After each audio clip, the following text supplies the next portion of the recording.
né? Pois é, Aguinho, eu tô aqui no frevo que dá 418 dias. Dá um giro aqui pra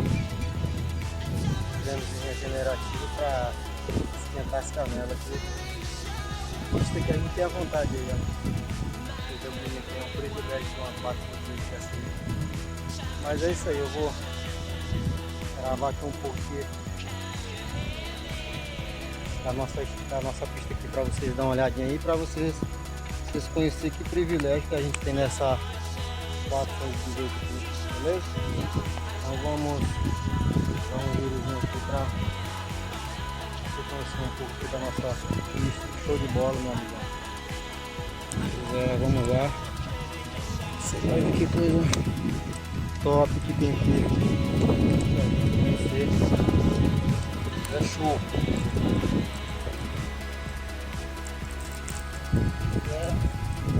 Mostrei caravelas. É isso aí, ó.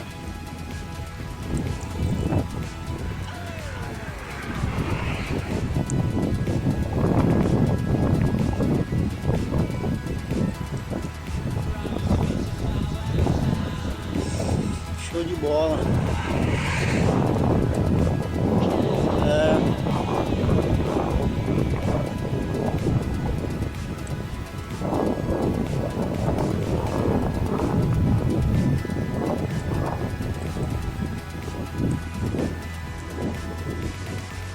É isso aí.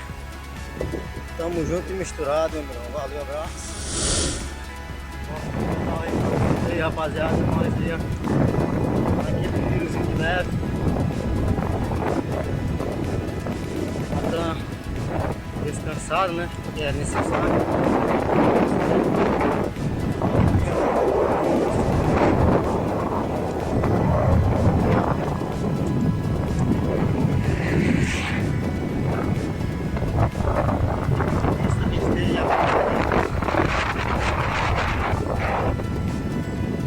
Enquanto muitos aí pedalam praticamente em dia sem comportamento, a gente está engraçado.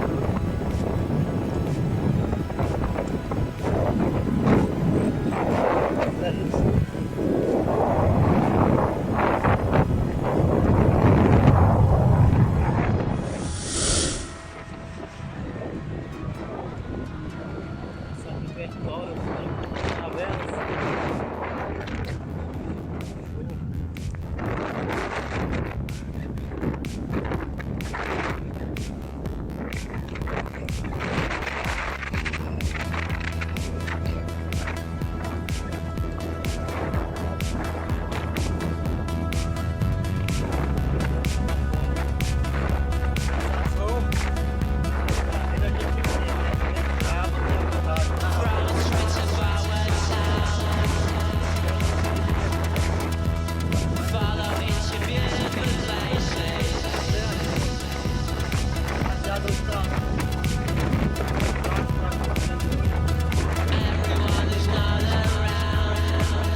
Valeu.